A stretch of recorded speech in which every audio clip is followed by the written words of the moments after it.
always given Blibili the counter pick. So maybe as you were talking about, these can be neutralized on the side of BLG. Going quickly through the bans, we're going to see Akali on the blue side right here. Not really a Yagao champion. Leona taken away and Olaf taken away from Meteor.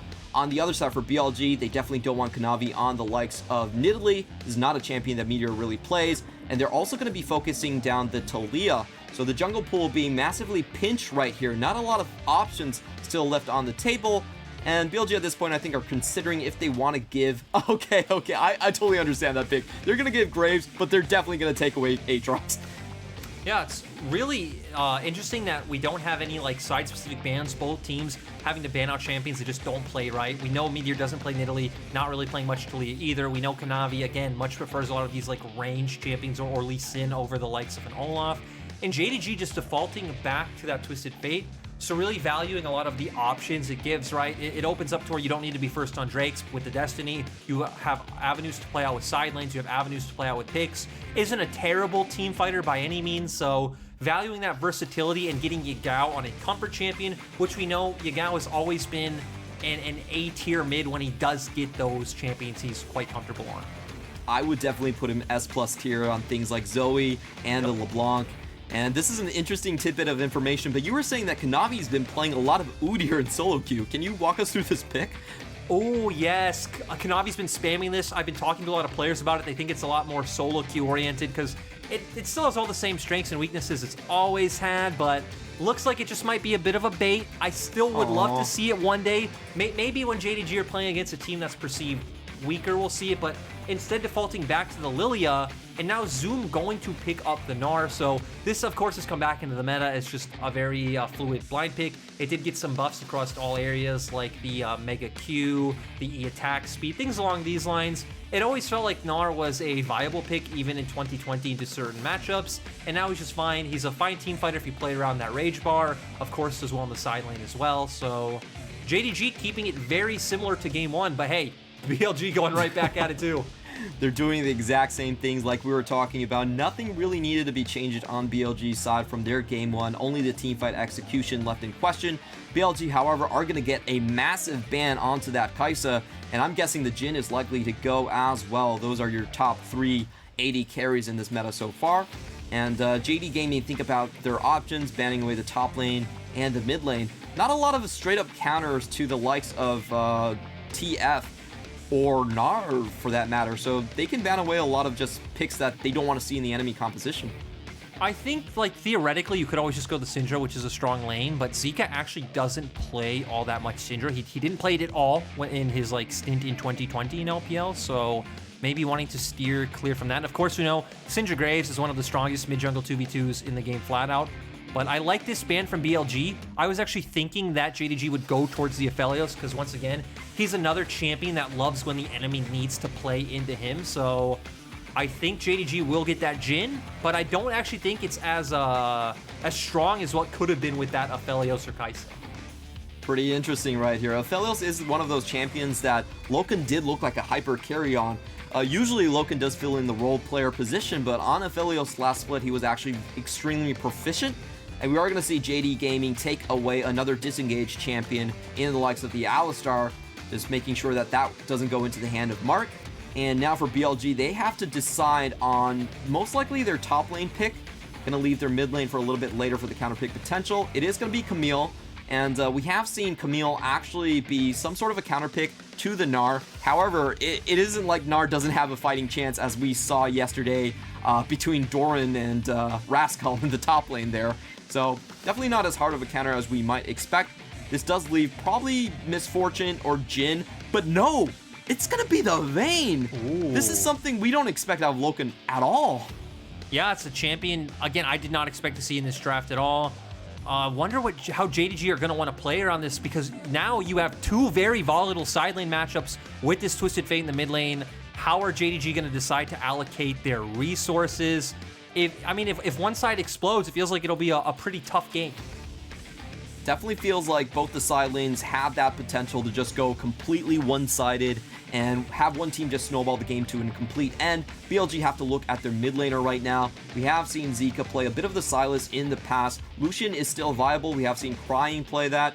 And he's just going through his options at that point. Probably is going to pick something AP if I had to guess. They do have Graves as their jungler. So just switching through their options. What do you want to see here? I think if they did want to go for something like that Zoe, it would be fine in their composition. Keep me away from the Lucian, but settling on the Galio, I think this pick does make sense in the context of the conversation we just set up, where we're like, hey, we're going to have two very volatile side lanes. It feels like they could break hard in one way or the other. I think Camille versus Gnar, it is viewed as a bit more, let's say, Camille favorable, especially as the game progresses. But as you pointed out, Gnar definitely has tools to play around early, especially if the Camille messes up. Bottom lane as well, I feel like whichever AD carry can get ahead, it's going to be very oppressive with their builds, and they're going to stay ahead. So it looks like Zika just wanting to be able to answer the pressure Yagao puts out and even make some proactive plays himself. And just small corrections on my end. It was actually Doran that got destroyed on the Gnar yesterday. Kind of flipped that matchup in my memory right there. However, we are, just like you said, a lot of these side lanes matchups, they're very volatile, super explosive. I really think it's going to come down to the pathing for the early game on which jungler is going to find that first gank. Where would you want to see these junglers actually end up on both sides? I would like to see BLG give a bit of a cover to the Camille on top side. Camille also very strong at finding like a level 3 trade onto the Gnar. We know Gnar in mini form is quite vulnerable. And I don't realistically feel like JDG's bot lane should really be able to do anything early right between Vayne and Set. Maybe we do see Lumao look for one of the early flash plays that we know Set for, but if BLG can play around that, I think setting up Camille early can be quite nice for BLG. Taking a look at our rune choices right here. Excuse me. Zika is going to go for the Aftershock, a little bit more standard on the likes of the Galio. Do you think this is signaling that he's valuing the power for just frontlining for this team, or why do you think he's pivoting away from the Predator? I definitely feel like it is because of the way he's going to have to play out in a lot of these fights, right? To our last game, theoretically, BLG should have had Bubu doing a lot of the heavy lifting. This game, it is going to have to be Zika absorbing all of that damage. We know Gragas isn't that innately tanky of a champion as well, so you can't really leave that duty up to him.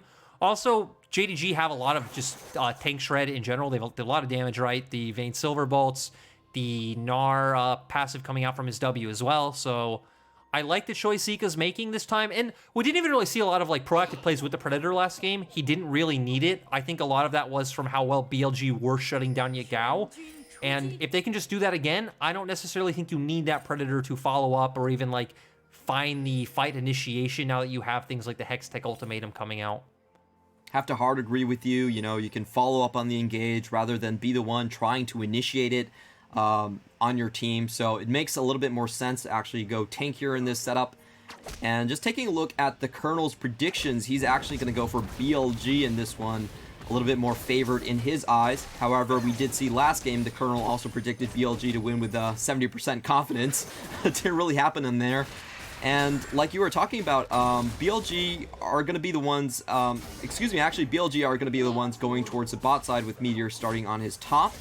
And it looks like Kanavi is going to be pathing towards the top side. So a little bit opposite of what we were expecting. And I wonder if Vayne and Set are going to be able to survive this lane, a very difficult lane that should have the pushing power in BLG's favor. Definitely would expect. We talked about kind of the strength that Gragas has in early laning phase last game. Again, you have a lot of early cooldowns, so very easy to just dish out a lot of damage, zone off the enemy, get control of waves, like get tempo resets. We're already seeing that happen right here. As Mark feeling feisty. Loken gets the ignite onto him, has to walk back, burn the heal as well. So a very strong trade coming in for BLG and a great level 2 find on the likes of Mark right there. And this is exactly what we're talking about. You know, BLG choosing to all in onto the bot lane, trying to accentuate their leads, and they could get a 3-3 versus 2-2 trade right here if Meteor gets some of this EXP. We're seeing them coming in. It's going to be 3 level 2s against 2 level 1s, and Loken has to run. Oh, the stun is going to come through. Lumao flashes away. The tower tanking is onto Mark. He takes 1 tower shot. Meteor is going to take 2, and the play completely fizzles away. So very good defensive play onto the likes of Loken and Lumao. I love what they did there. Loken running away preemptively, probably reading that the gank was incoming just by the positioning of Mark and aiming, and then Lumao flashing at the exact right moment. Yeah, I really like the read coming out from JDG. I think especially they knew once they lost that trade so hard at level 1 that BLG can set up the slow push and look for the dive. So again, nice footwork coming out from Loken. Lumao also doing his part. So BLG going to keep doubling down on their intruistic strengths as a team. Yagao's hit up right here. It does look like a 2v2 that's developing. Yagao does flash out, and good play by Kanavi. He's actually blocking all of the shots. It's going to be a 1-for-1 trade with Kanavi picking up the double buffs, and he's going in for more. He still has a flash right here, and he does force out the flash on Zika's side. So very well done by Bombi, taking some shotgun shells to the face just to protect his mid laner. Yeah, great from him. Also gets the flash, also gets the wave pushed into turret. So Yagao now TPing back instantly, actually canceling Zika's back. So Zika losing out on a lot of tempo, losing out on a bit of gold in EXP. He does have TP as well, so he will probably use that to return to lane instantly. While on the bot side of the map, we actually saw Loken and Lumao lose a trade once again and have the back. So we're seeing, again, BLG's bot lane just be the strength that are winning just through 2v2 trades alone, and it's coming out from aiming on the Samira, finds the dash, dishes out the damage, finishes off with that Q, which sadly doesn't hit. But we were questioning this Vayne pick coming into the game. Honestly, I didn't know how this bottom lane matchup goes. We don't see Vayne all too often, and it is going a lot more like we kind of expected, where Samira and Grog is coming out ahead. Again, Yagao is being targeted right here. He has no summoner, is knocked up against the wall, and he's going to fall down. Zika takes 2 turret shots, but he's completely fine taking the hit for the team, and Meteor does find the kill onto that one. In the meantime, Biu is getting that 3rd ring procced by Zoom. He is very low on HP, and Zoom is actually going to flash, going to go in for the kill right here. Biu already expended his adaptable shield. But Zoom is getting sandwiched here between Mark, the support, and the top lane in Biu. A beautiful stun combo comes out, and Zoom did not see that coming.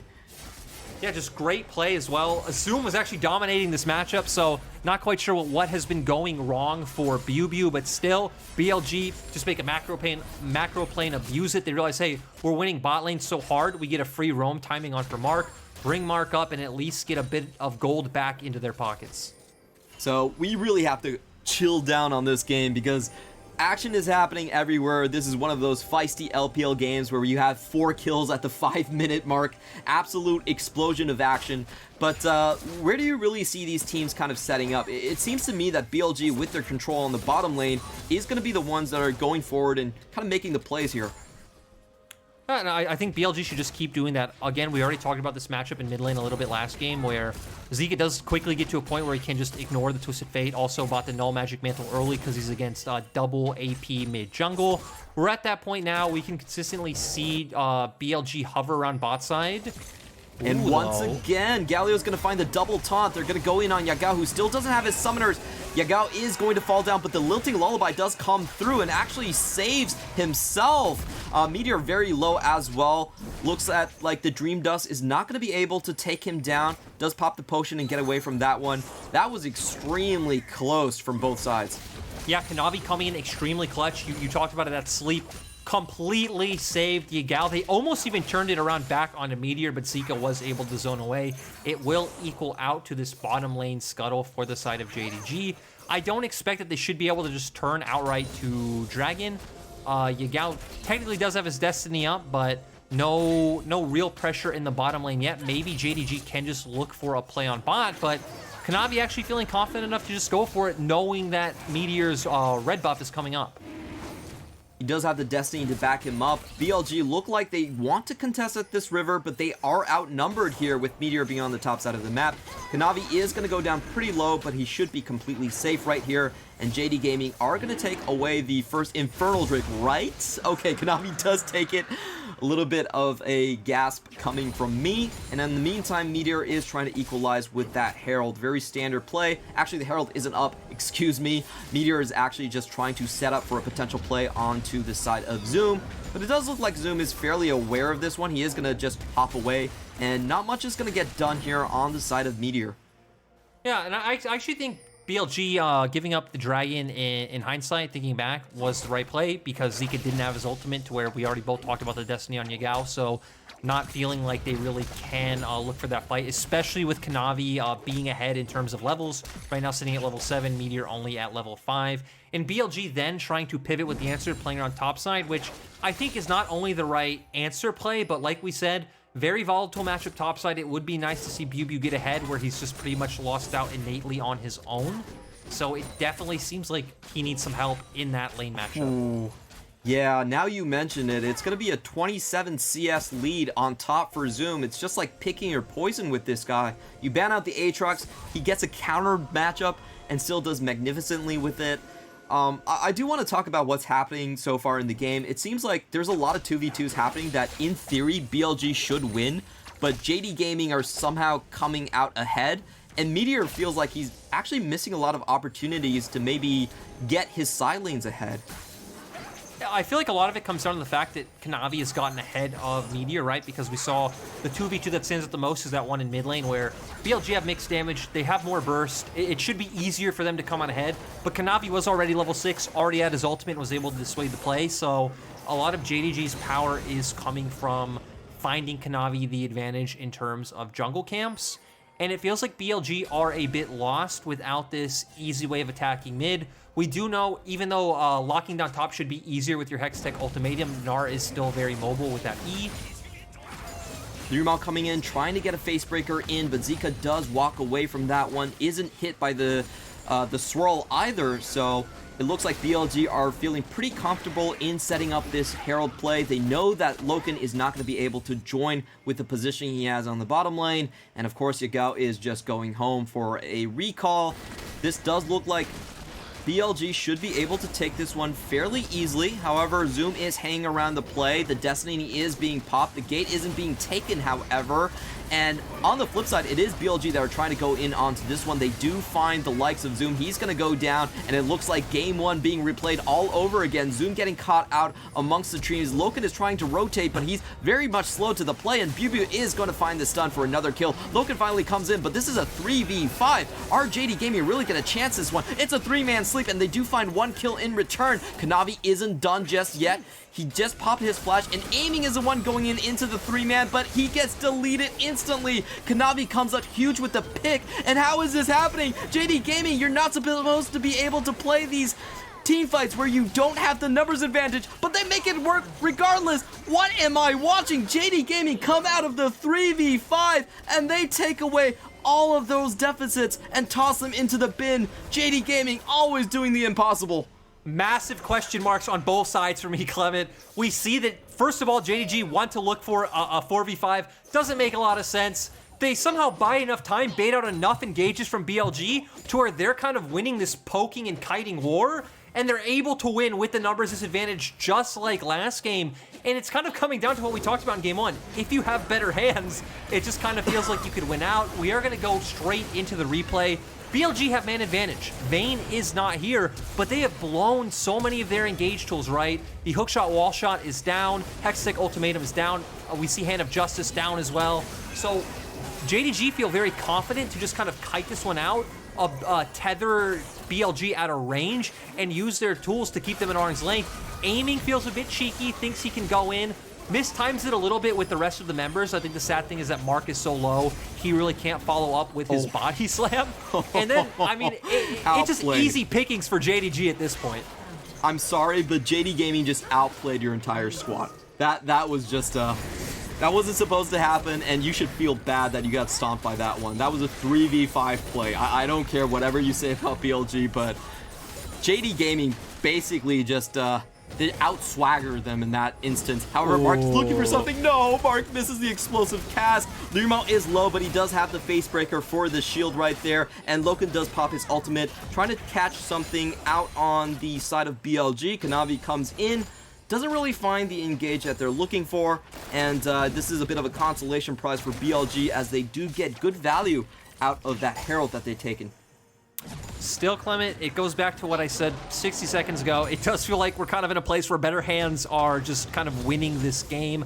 We still see Zoom sitting with an even bigger advantage than he was before, all the way up to CS? almost 50 CS up. What? So, but at least BLG, again, they've been able to find some consolation, like you talked about with the play with the Rift Herald, but it quickly feels like this is going in the same direction as last game. That top lane gap is just way too large. Kanavi does find the slow and the sleep, forces out the flash away from aiming, and he is going to be sorely missing that one for the next couple of team fights. We do see the Drake stack being started already for JD Gaming. They're at 2 at this point, and it will be the Mountain Soul. So that's a pretty good one for a team like JD Gaming that have like sustained damage on Zoom and Kanavi. So BLG, they're going to have to look to break this one. They're going to have to contest that Drake at some point. Also interesting to note that we do see Kanavi going towards the Liandry's Anguish this time instead of the Moonstone Renewer. I'm kind of surprised where I feel like in game 1 he would have needed to be more of a damage threat and BLG had more of a front line that he could have, you know, looked to burn down with this item, but maybe instead just prioritizing that item with the healing coming from Aatrox with Gore Drinker. So that could be one of his train of thoughts. But at least he will be more of a damage threat this game.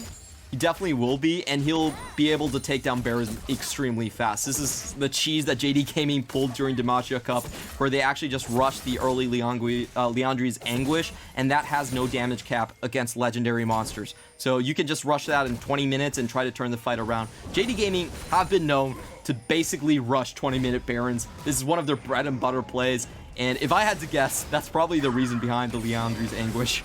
You know, it was pretty much like in the definition of top LPL teams in 2020, if you looked it up, was you need to be willing to rush a Baron out of nowhere. It was all the top teams: IG, Top Esports, JDG, Suning. They're all just ready at the 20-minute mark to just go straight to that Baron and look for the decisive play. In the LPL, we don't call that a coin flip, we call that pushing your advantage, and Zoom is definitely doing just that into the top side. He's going to take this 1v2. Kanavi is rotating in, but it's still going to be a 2v3 situation. Never mind, Zoom gets his first kill. Aiming is going in, but when Zoom finds the second kill, and Kanavi is in a pretty dangerous situation. However, help is coming for him. Aiming is knocked down, and oh my god, how is Zoom doing this once again? He's just showcasing himself to be just the better player. The counter picks don't matter. The numbers don't matter. Zoom is going to take you down regardless. And JDG just doing a great job of playing through this top side. I'm not quite sure why Mark and Zika are still here. Mark's going to get locked down, but luckily JDG aren't able to follow up. We don't have Rift Herald back up yet, but at least... Ooh, we see Camille coming in. The emotes. Oh, God. Cheeky toothbrush. This is what Yagao is.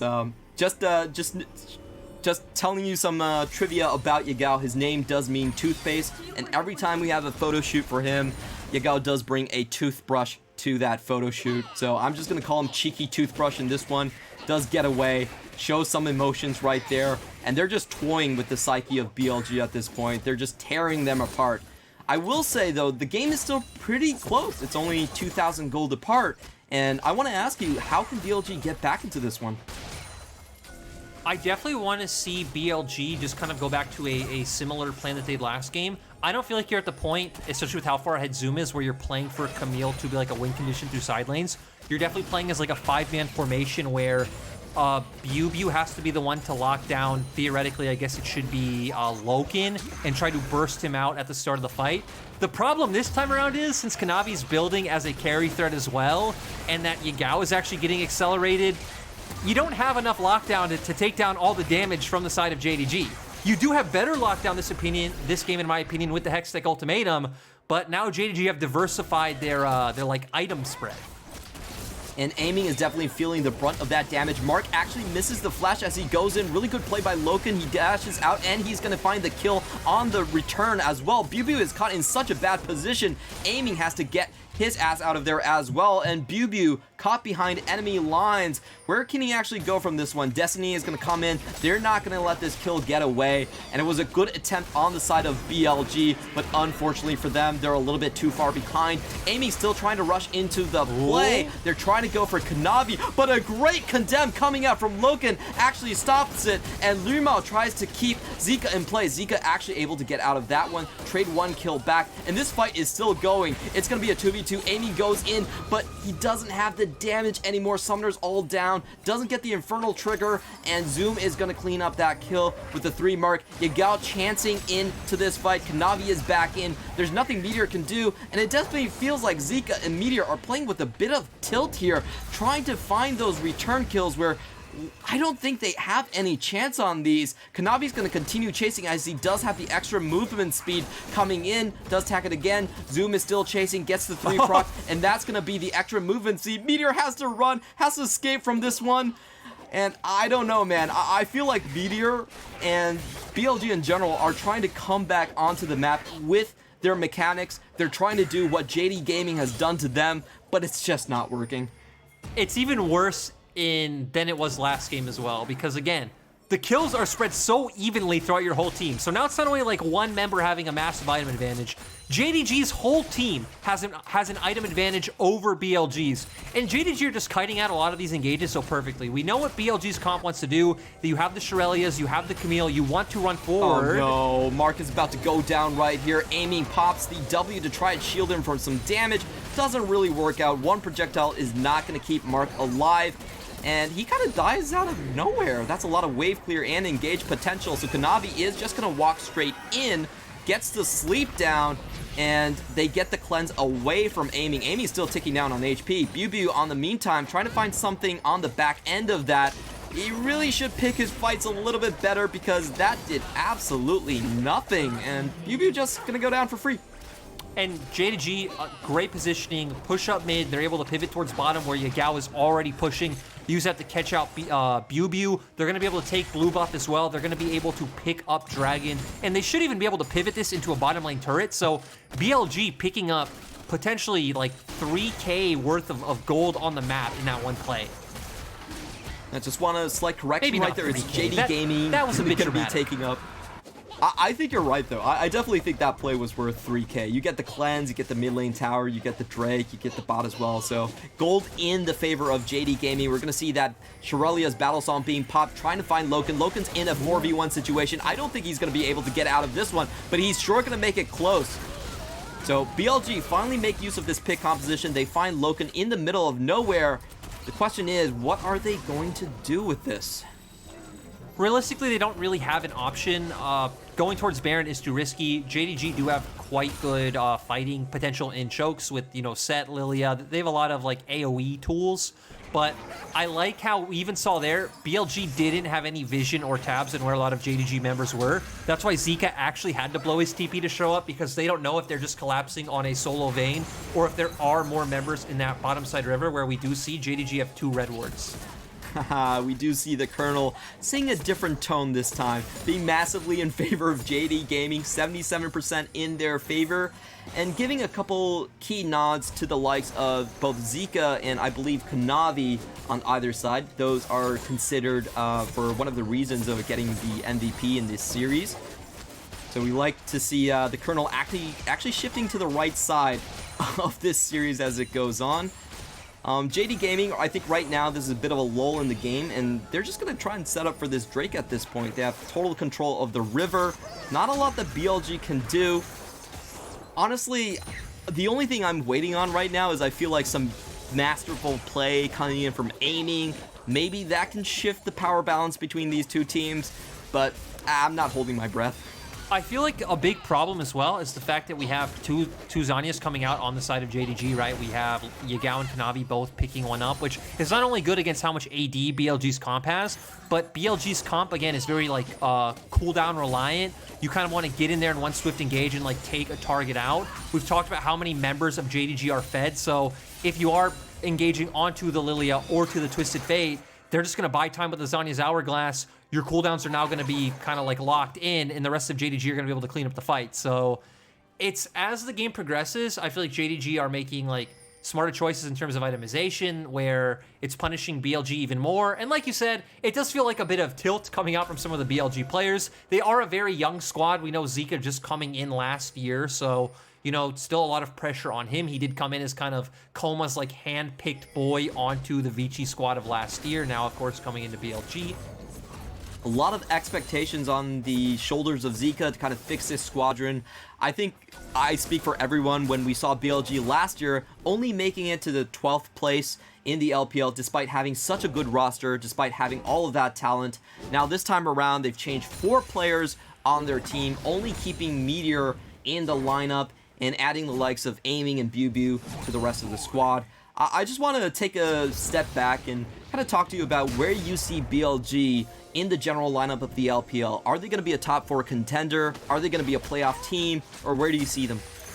I think BLG, for the most part, definitely have the talent level to be around like the top 6 to 8 area.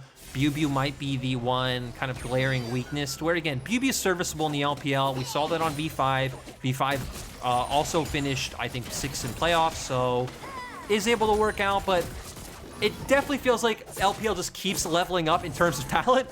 So Bubu might get punished this split against people like Breathe. We're seeing it now against Zoom. You have Nuggery in the league now, so definitely in the upper echelon of LPL, but not a champion contender yet. I had them slightly outside of playoffs. I felt like their changes were great, however, not really enough to take them into the top 8 spot. But now that I say that, we do have to remember the playoff actually has been expanded to 10 seats. So True. Even if you don't upgrade enough, you could still make it in to the LPL playoffs. That's going to be a very exciting event with 4 extra BO3s and double elimination being brought into that one. Right now, we do see the Mountain Soul on the cards for JD Gaming. They're setting up for this one. They're going to go straight in and tag some slows down onto Mark. He's going to get hit up. I don't think he can go forward anymore. Clement, I feel it. I feel it. It's time for blood, Clemenchu. These teams are ready. We're seeing Mark posturing. We're seeing JDG setting up the vision. It's going to be blood for the blood god. Come on, let's go, Zoom. Let's get us started. Okay, I went a bit too early. Sorry. You did go too early. That was... You hyped me up. You led me into this. The Mega's coming, Clement. The Mega's coming.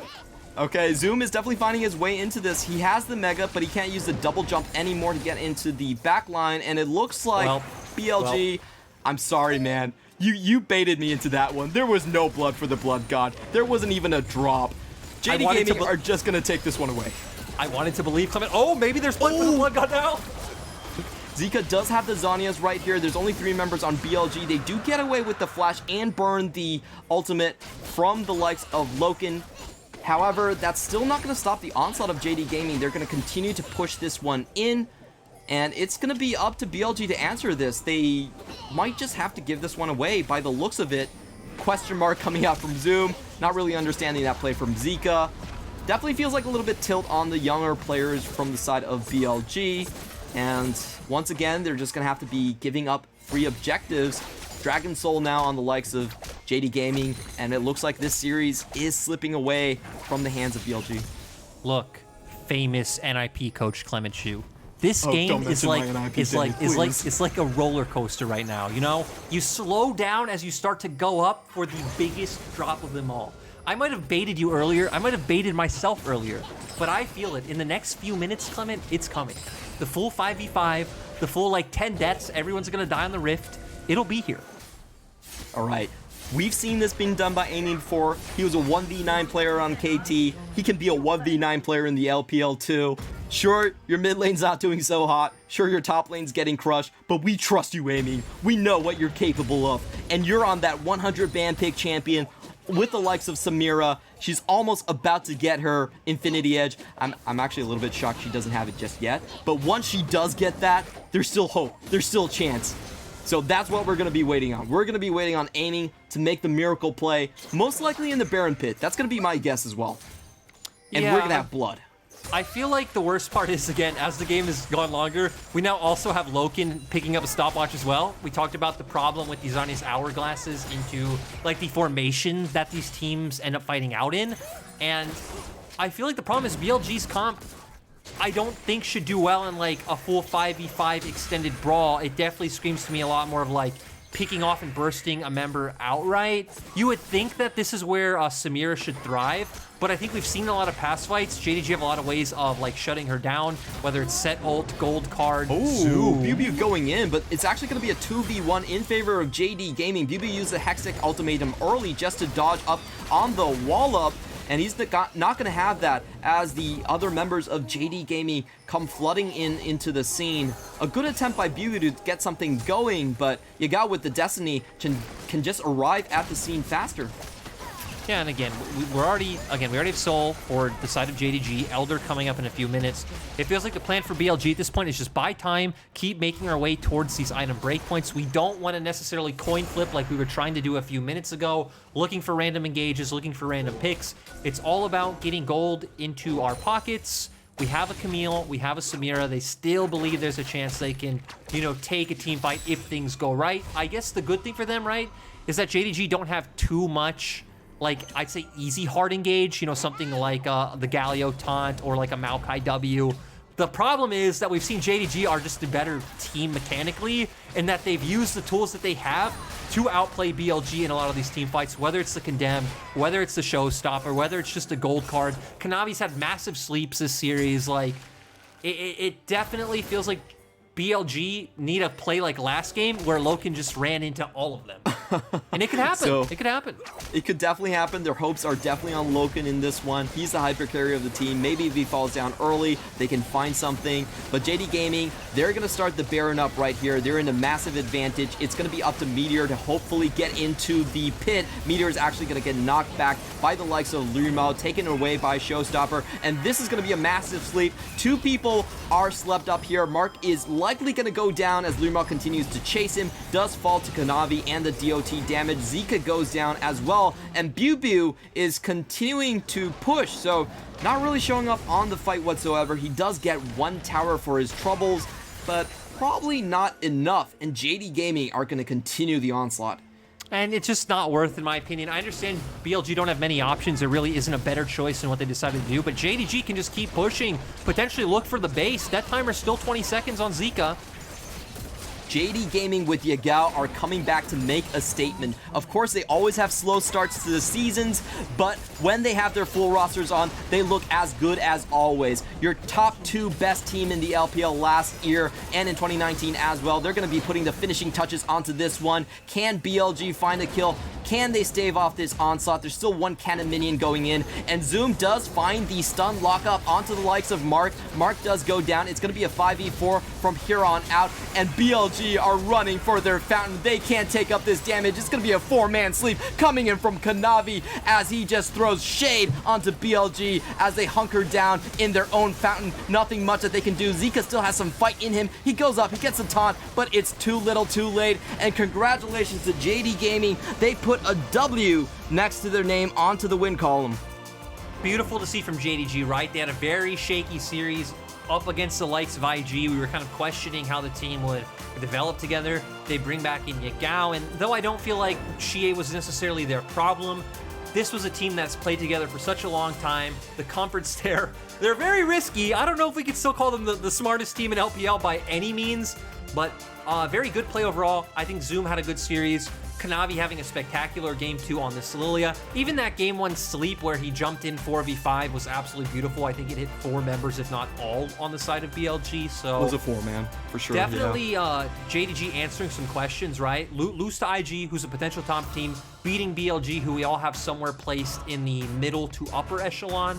So JDG, so far, cementing their place in the LPL.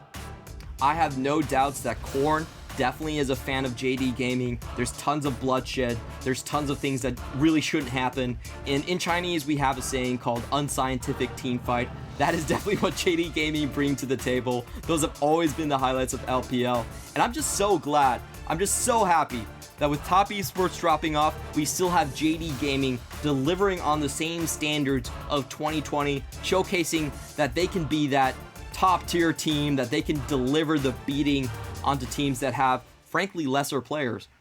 The thing that I like that we talked about in game was you started to bring up the like term coin flip, and there's one really like interesting quote that Nelson, the former coach of LNG, said about coin flips, that a coin flip is not necessarily 50-50. If my team has played out this scenario, played out these champions more, it's not exactly a 50-50 coin flip. Sure, is it still a coin flip in a scenario? Yes. But we're more well-practiced, we're more well-versed. We feel confident coming out ahead a majority of the time. And it does feel like that kind of saying is what it looked like at points in these games, where JDG definitely looked like they were kind of coin flipping some scenarios in a sense, but we're always able to just come out with better players. it could just be they have a better understanding. I like the concept that you were talking about, and I think a lot of coaches have mentioned this before. It's not really a coin flip, but it's kind of a threshold for risk. Some teams have a much lower threshold where they won't walk into a play unless they're 70% sure that they can come out ahead of it, while other teams like JD Gaming, they will take the 55% and they will run all the way to the bank with that sort of a play. So just great to see JD Gaming finally popping back in shape. I do want to turn a little bit of questions towards BLG, because I think in this series we saw BLG where aiming still looked pretty good. Their team fight was a bit questionable, but in general the problem seemed to be Zika and Mark, still sort of stuck in their kind of pick potential, kind of engaged sort of mindset, and not really gelling with the vibe or what we expected at least out of BLG, trying to play front to back. Do you think that's the issue? What do you want to see them change? I think there were a few problems to where we did expect BLG to play around the bot side just because of the dynamic of their players. I still think their comp would have been maybe a little better served to give BuBu a bit of pressure early on. And we could also see BuBu struggling in lane. Both games definitely shouldn't happen this much if BLG want to be a top contender.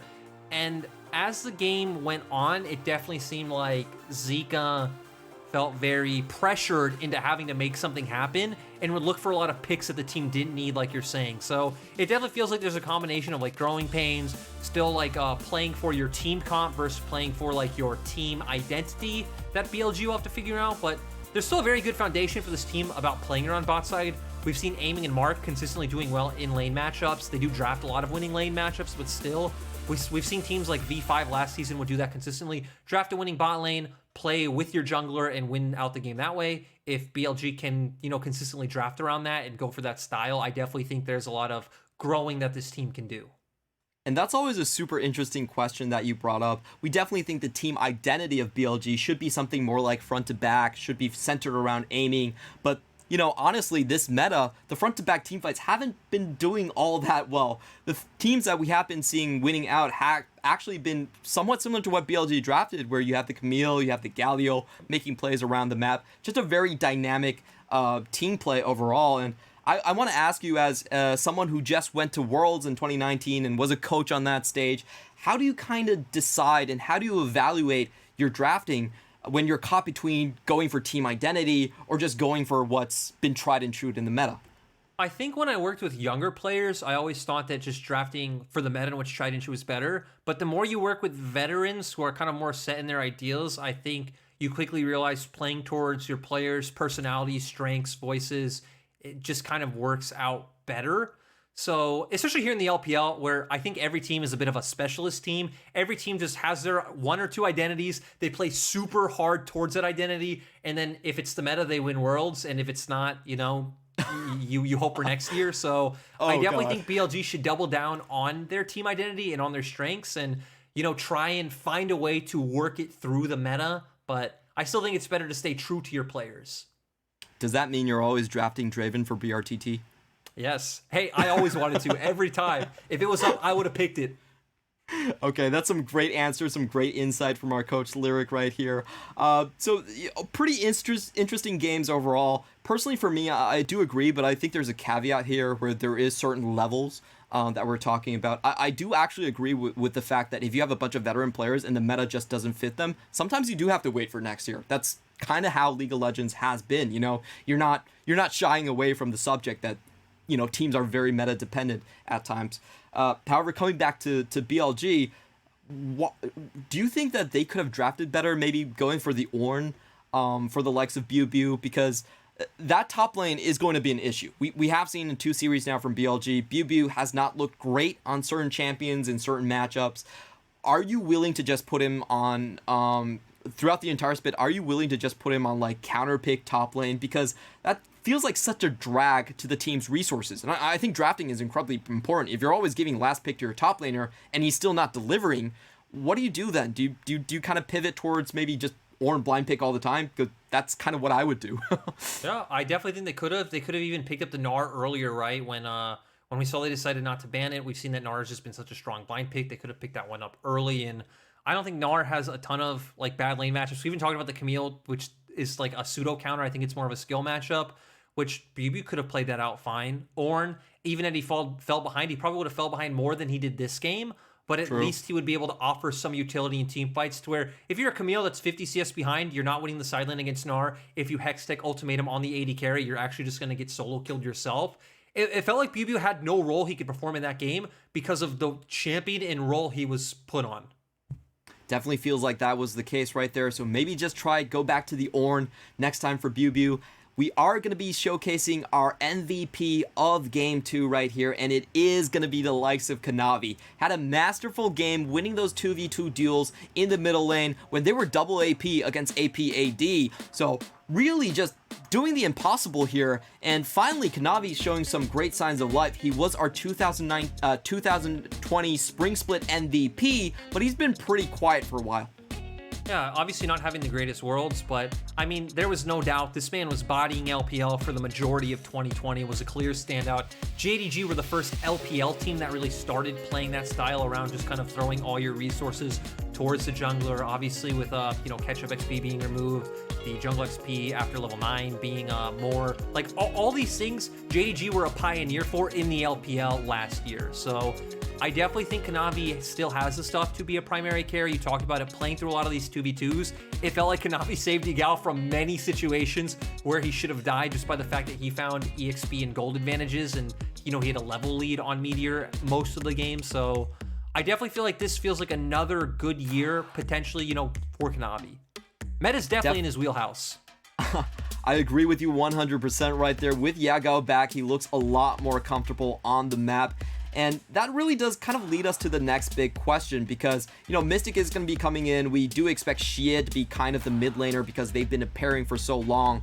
How do you think someone like Kanavi is going to fit into a team atmosphere where most of the gold, at least historically, is going towards Mystic as the AD carry? He's probably going to have to play a supportive role and kind of walk away from that carry position. Do you think Kanavi can function in what essentially is a W2017 style? My guess as of right now would be no. And there's an interesting story I remember from an interview where I think it was Zoom or Kanavi actually said in an interview that like when Kanavi was joining the team, like Kanavi wanted to be played around, and they all put the confidence in like, hey, we will play for you. We'll put resources in you. We'll play selflessly. Don't worry about it. If you have the ability, we'll support you. So I don't know if JDG changed that style, if they'll still work the same way. Really interesting things coming up for JD Gaming. However, we're going to toss it over to Wendy right now for the post-game interview. Wendy, take it away. Hi guys, welcome to the interview, and this time we have Loken with us, and Loken just told me he wants to do the interview in Chinese. So first of all, congratulations of the first win of the split. How do you feel right now, Loken?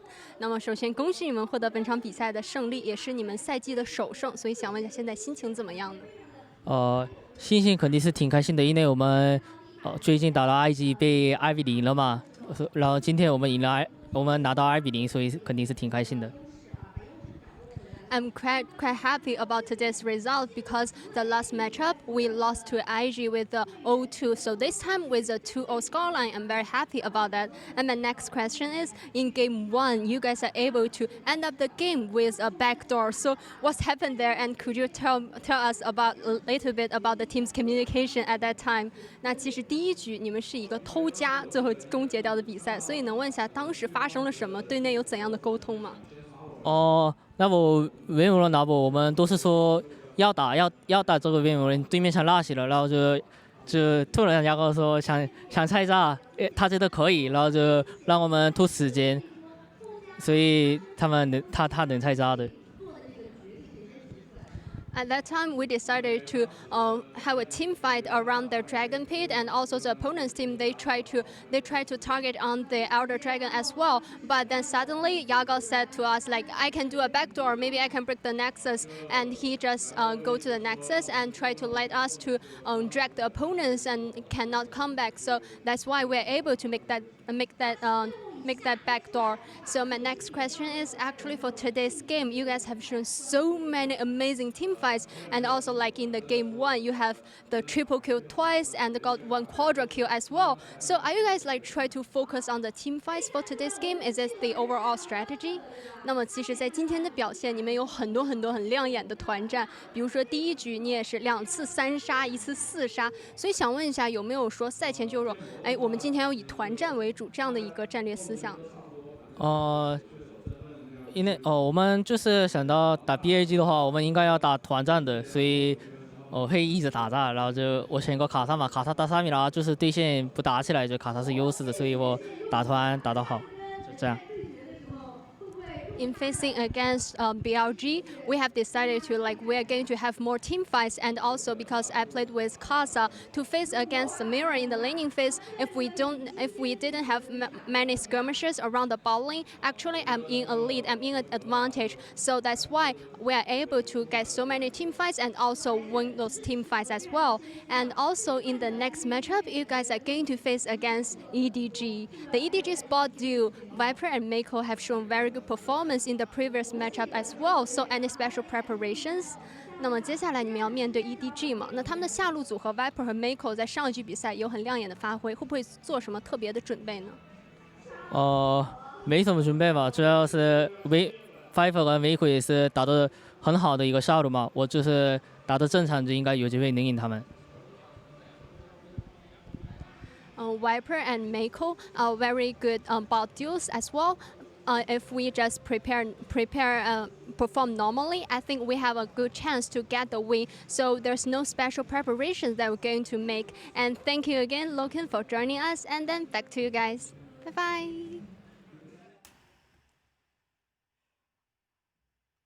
I think the most important thing out of that interview was the difference of Yagao right there. Yagao calling in that situation that, hey, I can end this game. I can end the game. All of you guys just run in 4v5. It's going to be okay. And honestly, you're not going to have that sort of trust with Xie that just arrived onto the roster.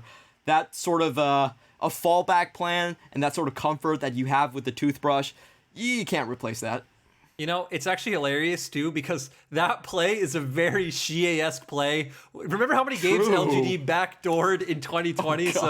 But again, like you said, it goes back to a lot of like the comfort, how your voice fits with the team culture. Like there's a lot of dynamics there that JDG will have to like learn with Xie if they do want to incorporate him correctly into the roster. Hopefully they are going to have a little bit more time with working around Xie, working around